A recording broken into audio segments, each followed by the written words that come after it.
मित्रांनो, स्वागत आहे तुमचं माझ्या यूट्यूब चॅनलमध्ये। आत्ताच्या क्षणाची सर्वात मोठी आणि महत्त्वाची बातमी, माजी मंत्री धनंजय मुंडेंना होणार अटक। परळी कोर्टात सर्वात मोठा निकाल। जर असं घडलं तर मंत्री धनंजय मुंडेंना होणार लवकरच अटक। काय आहे मोठी बातमी, सविस्तरपणे जाणून घेण्यापूर्वी तुम्ही जर चॅनलवर नवीन असाल तर चॅनलला आत्ताच सबस्क्राईब करा आणि बेल आयकॉन नक्की प्रेस करा। मागील काही दिवसांपासून मंत्री धनंजय मुंडे यांच्या अडचणीत सातत्याने वाढ होत आहे। यातच आता करुणा शर्मा यांच्यामुळे त्यांच्या अडचणीत आणखी भर पडलेली दिसून येत आहे।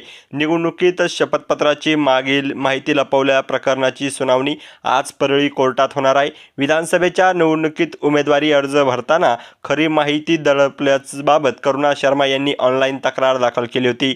या अनुषंगाने परळीच्या फौजदारी न्यायालयाने मंत्री धनंजय मुंडे यांना न्यायालयाची कारणे नोटीस बजावण्याचा आदेश दिलेला आहे।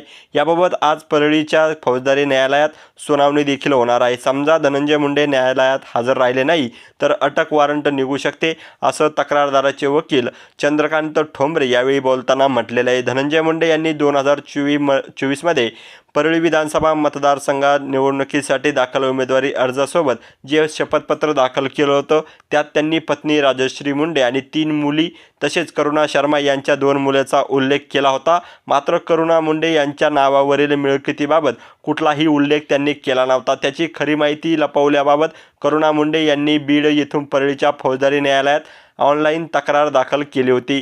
तक्रारीची मूळ कागदपत्र 5 फेब्रुवारी 2025 रोजी न्यायालयासमोर दाखल केली। यावरून न्यायालयाने कारणे दाखवत नोटीस बजावण्याचा आदेश देखील दिलेला आहे।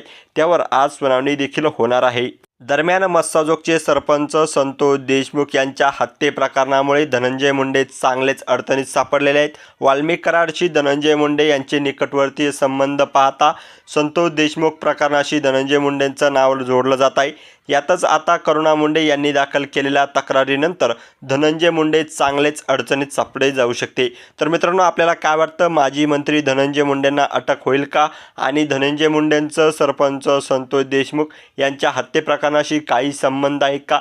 याबाबत आपलं मत, आपली प्रतिक्रिया नक्की कमेंटच्या माध्यमातून आम्हाला कळवा। तुम्ही जर आमचं चॅनल अजूनही सबस्क्राईब केलं नसेल तर आत्ता सबस्क्राईब करा, बेल आयकॉन प्रेस करा, जेणेकरून आमचे असेच नवनवीन व्हिडिओ व राजकीय घडामोडी सर्वप्रथम तुम्हाला या चॅनलवर बघायला मिळतील। मित्रांनो, तुर्तास धन्यवाद। जय महाराष्ट्र। भेटूया पुढच्या व्हिडिओमध्ये एका वेगळ्या विषयासह।